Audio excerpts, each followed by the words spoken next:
What is up guys, Jarv here, back today jumping into Destiny 2. Now in today's video we're taking a look at the Solstice of Heroes and specifically a master guide to upgrading your armor as well as the European aerial zone. So if you're looking to upgrade your armor as quickly as possible, then be sure to stick around and check out the video. Now if you do enjoy the video, be sure to leave a rating down below, that super helps me out here on the channel. And if you are new around here and want to keep up to date with all the latest Destiny 2 content, be sure to hit subscribe as well. But without further delay guys, let's jump into the video.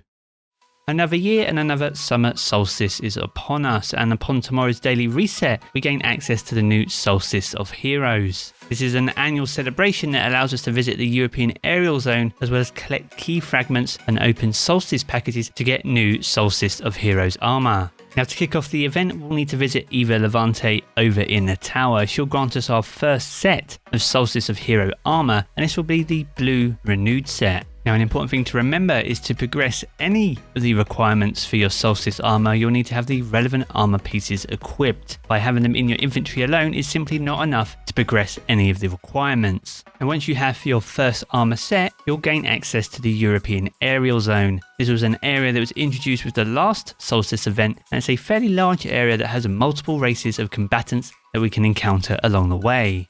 Now there are three main objectives within the European aerial zone. Now the first objective is to defeat as many of the mini bosses as you possibly can, and previously you've had a timer of 5 minutes in order to complete this. Now you'll know that the mini bosses are the fact they have a yellow bar above each of their head, and killing them will spawn more mini bosses for you to then go and defeat. And the more mini bosses you defeat, the more chests that will spawn at the end of the activity. Now the European aerial zone is a match-made activity, and you'll encounter either Hive, Fallen or Cabal whilst you're here.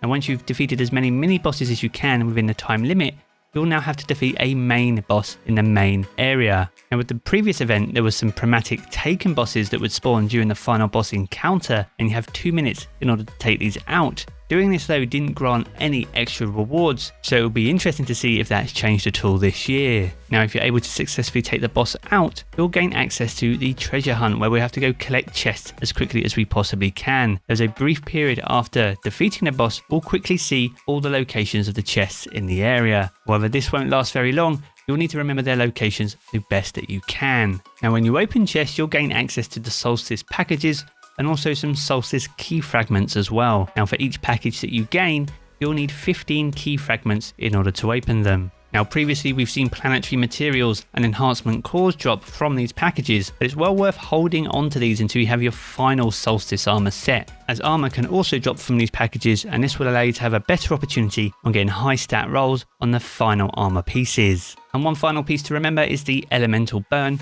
as well as the elemental orbs. Now on a daily basis there'll be a new daily singe, and if you pair this with your subclass and the weapons that you're using, you can create elemental orbs as well. These are key requirements for a lot of the objectives, but they also allow you to get additional buffs as well. Now unlike last year, there is no green set, so we go straight in with a rare armor set this year, and as we said earlier in the video, this is the renewed set. Now the early objectives for this are very easy, and they shouldn't take too long to complete across multiple guardians. For example, for the helmet on the hunter, you'll need to complete one run the European aerial zone, as well as get 50 precision kills and defeat 100 fallen in the process.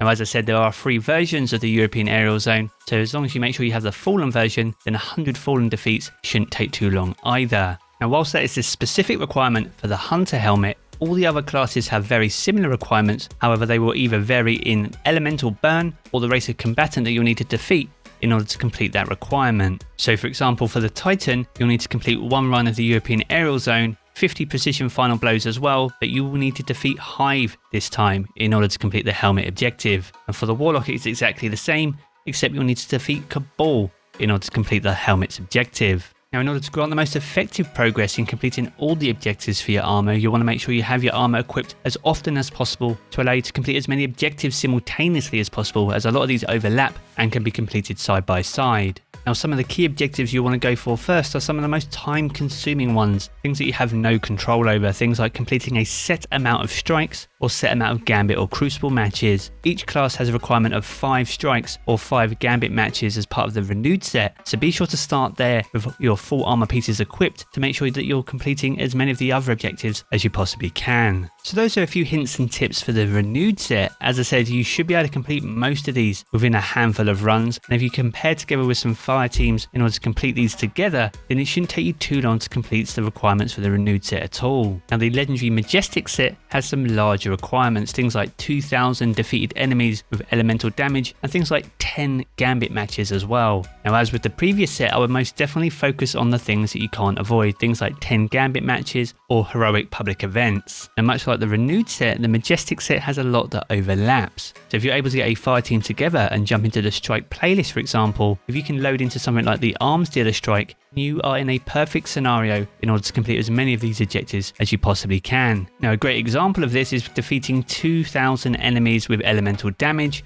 or defeating enemies with arc weapons, and you need 200 kills for that. You can also complete public events whilst on the strike playlist, and by making them heroic you can complete that for your gauntlets as a hunter. You can also collect elemental orbs by using the matching subclass for the day, and you can also switch to a void subclass in order to create void grenades, again completing that objective for your chest piece. Now as with a lot of the objectives, elemental orb generation is absolutely key. So if you compare your subclasses with your fire team, you can all create orbs for each other, which will help progress all your objectives much quicker as well. Now as with the European Aerial Zone being match made, this should help you if you're a solo player and you're jumping into the event.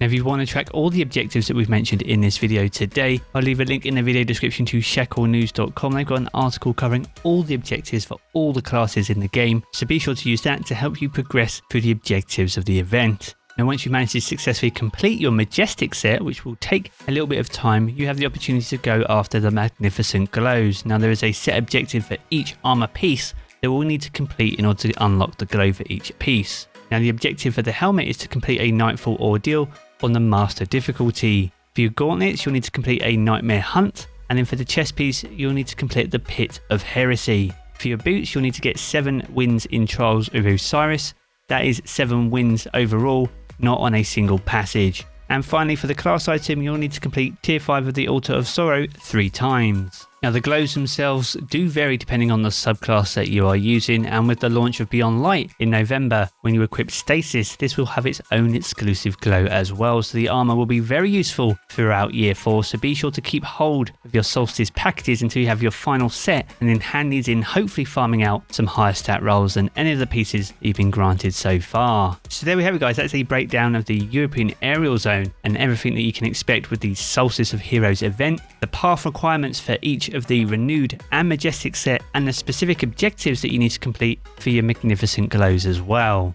Now if you have enjoyed the video, be sure to leave a rating down below, that super helps me out here on the channel, and if you are new around here and want to keep up to date with all the latest Destiny 2 content, be sure to hit subscribe as well. I'm going to jump back into the game as always guys, but I will catch you all again very soon.